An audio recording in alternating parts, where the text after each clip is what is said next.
नमस्कार दोस्तों, स्वागत है आपका ओनली स्टडी 101 के प्लेटफॉर्म पे। दोस्तों, आज हम जो है बिहार नियोजित शिक्षक परीक्षा से संबंधित महत्वपूर्ण बिंदु पे चर्चा करने वाले हैं। दोस्तों, जैसा कि अभी आप लोगों ने समाचार पत्रों में देखा होगा कि जो नियोजित शिक्षक हैं उन्हें परीक्षा देना होगा, जिसका नाम होगा सक्षमता परीक्षा, और बिना सक्षमता परीक्षा पास किए जो है ये नियोजित शिक्षक नहीं रह पाएंगे। तो आइए देखते हैं पूरा खबर और इसका पोस्टमार्टम करते हैं। अगर वीडियो क्लिक किया तो आप पूरा देखिएगा, अगर अगर बेनिफिशियल लगे तो चैनल को सब्सक्राइब जरूर करिएगा। देखिए, क्या है, शिक्षकों को लगा जोर का झटका। सक्षमता परीक्षा फेल शिक्षक नौकरी से हटाए जाएंगे। परीक्षा के लिए 4 अवसर मिलेंगे। ठीक है, परीक्षा नहीं देना, नौकरी से हाथ धोना। अगर परीक्षा देते हैं और नहीं पास कर पाते हैं तभी नौकरी जाएगी, और किसी परीक्षा में 4 बार जो अवसर मिलेगा उसमें नहीं भाग लेंगे तभी आपकी नौकरी जाने वाली है। तो आइए देखते हैं। और सबसे बड़ा ये है कि इसका जो है उत्तर प्रदेश के जो संविदा शिक्षक हैं, लाइक शिक्षा मित्र व अनुदेशक, उन पर क्या असर होने वाला है, तो पूरा हम जो है इस खबर का पोस्टमार्टम करेंगे। तो आइए देखते हैं। देखिए, पहली सक्षमता परीक्षा 26 को 3 ही अवसर मिलेंगे। देखिए, जितने भी नियोजित शिक्षक हैं उनको 3 अवसर मिलेगा। परीक्षा 4 बार आयोजित होगा, लेकिन आपको उसमें 3 बार पार्टिसिपेट करना है और 3 बार में ही परीक्षा को पास करना है। अगर 3 बार आप सम्मिलित हुए और परीक्षा नहीं पास कर पाए तो ऐसे कंडीशंस में आपकी नौकरी जाने वाली है। देखिए, दिया है 4 परीक्षाएँ होंगी, किसी 3 में पास नहीं करने वालों की सेवा समाप्त करने की अनुशंसा की गई है। पहली जो कमेटी बनाई गई थी उसकी रिपोर्ट है।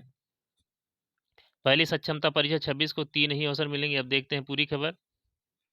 नियोजित शिक्षकों की पहली सक्षमता परीक्षा 26 फरवरी को आयोजित की जाएगी। इन शिक्षकों को सक्षमता परीक्षा के लिए 3 अवसर मिलेंगे। कुल 4 चरणों में परीक्षाएं होंगी। किसी 3 में पास नहीं होने वाले नियोजित शिक्षकों को सेवा समाप्त करने की अनुशंसा की गई। यानी आपको 4 अवसर मिलेंगे, बट जो है 3 में आपको पार्टिसिपेट करना है, और जो है अगर तीनों आप पास नहीं कर पाते हैं, सॉरी, तीनों में से किसी एक में पास नहीं होते, मतलब एक ही बार पास करना। अगर पहली बार में आप पास हो गए तो अगला एग्ज़ाम देने की ज़रूरत नहीं है, आपकी नौकरी बनी रहेगी। बट अगर 3 बार आप लगातार परीक्षा में शामिल होते हैं और परीक्षा पास नहीं कर पाते हैं तो ऐसे कंडीशंस में जो है आप जो है आपकी नौकरी चली जाएगी, नौकरी से निकाल दिए जाएँगे, ऐसा शासनादेश आ गया है। शनिवार को शिक्षा विभाग में सक्षमता परीक्षा से संबंधित गठित विभागीय समिति की बैठक में यह अनुशंसा की गई। हालांकि समिति ने स्पष्ट कर दिया है कि इस अनुशंसा पर सरकार का निर्णय भी प्राप्त किया जाना उचित होगा। यानी समिति की अभी ये रिपोर्ट आई है, ये रिपोर्ट जाएगा गवर्नमेंट के पास और गवर्नमेंट उस पर क्या स्टेप लेती है ये देखना महत्वपूर्ण है।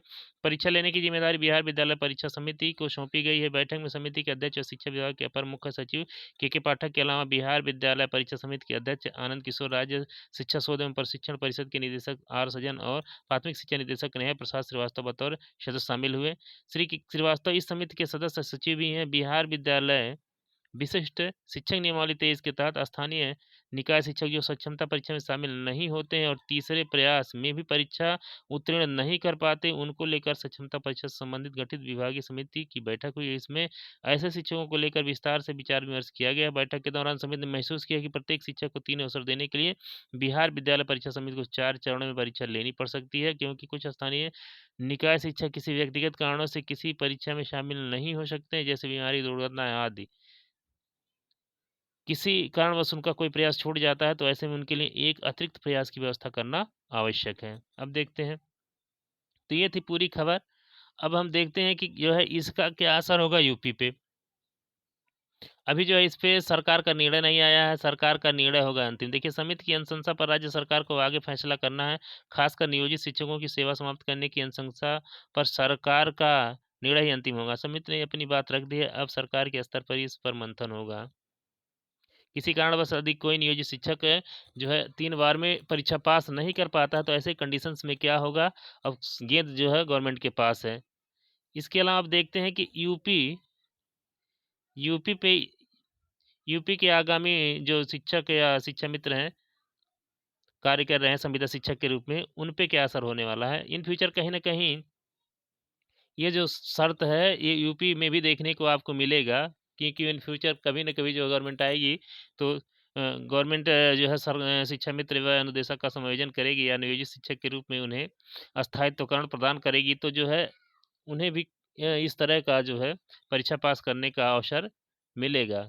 मेरे हिसाब से, क्योंकि अगर ऐसा नहीं किया जाता है तो फिर जो है कोर्ट और तमाम जगहों पे जो है बाधाएँ आ सकती हैं। तो ऐसे कंडीशंस में पहले से ही उत्तर प्रदेश के शिक्षक शिक्षा मित्र व अनुदेशक भी इस तरह के इस परीक्षा को लेकर के तैयार रहें। इन फ्यूचर इनके साथ भी ऐसा हो सकता है।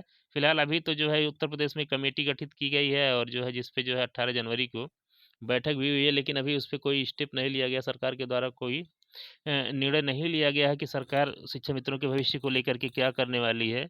अब देखना है, ये फरवरी का जो पहला दूसरा हफ्ता है, यानी पहला पखवाड़ा जो है महत्वपूर्ण है शिक्षा मित्रों के लिए, कि इसमें गवर्नमेंट जो है क्या स्टेप लेती है इन फ्यूचर। अगर मेरे हिसाब से अगर 15 फरवरी तक कोई डिसीजन ठीक-ठाक डिसीजन नहीं लिया गया तो फिर जो है बस जो है मामला जो है बंद बस्ते में जाने वाला है और कोई डिसीजन नहीं आने वाला है, क्योंकि उधर चुनाव आ जाएगा, फिर जो है सरकार के पास बहाना मिल जाएगा, आचार संहिता लग गया है और ऐसे कंडीशंस में जो है सब ठंडे बस्ते में चला जाएगा।